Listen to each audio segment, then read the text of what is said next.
Foreign lottery scams. We've gotten a lot of people that really believe that it's their time to win. And especially with seniors, we've found that they've waited all their lives to have some great success and a winning. And so when they get the letter that says, you've just won $12 million, they think it's their turn.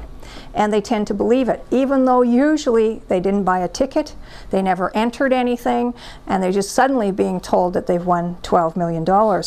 So you think, well, why would they fall for it? Well, one of the interesting pieces is that quite often this will come with either a phone call or a letter that says, here's a check for $3,000. This is to cover the taxes and handling costs of administering our lottery, and you're going to be called to verify that you won, and you'll be told at that time that you have to pay some kind of fee, but we're going to send you the money in advance so you're not out of pocket.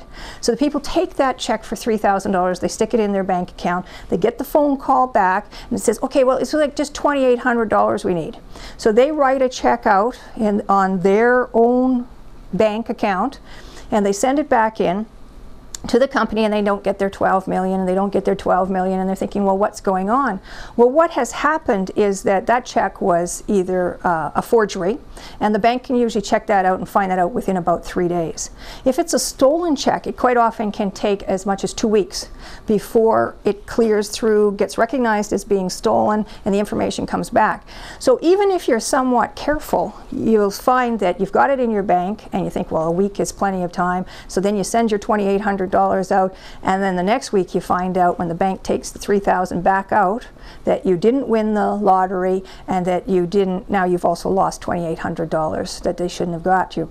We've found that when people phoned us and asked us for this information, they'll have an address, there'll be a number on Douglas Street or something, and we've actually physically gone to look at some of these, and they don't exist. They're not even a post office box, they just don't exist at all. They're totally fake. So that money that you sent out, wherever you sent it to, through whatever money order process you've used, it's gone.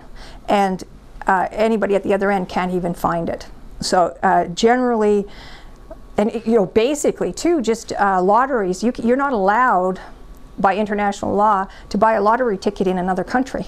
So you'll notice that most of these lottery scams are across the border, and they quite often use like real names, like the El Gordo is a real lottery, and the Australian 645 is a real lottery, and the Americans that get Canadian scams, it's the 649, and it's a real lottery. But the ticket is not real, and the transaction across the border is illegal. So there's no way that you get that.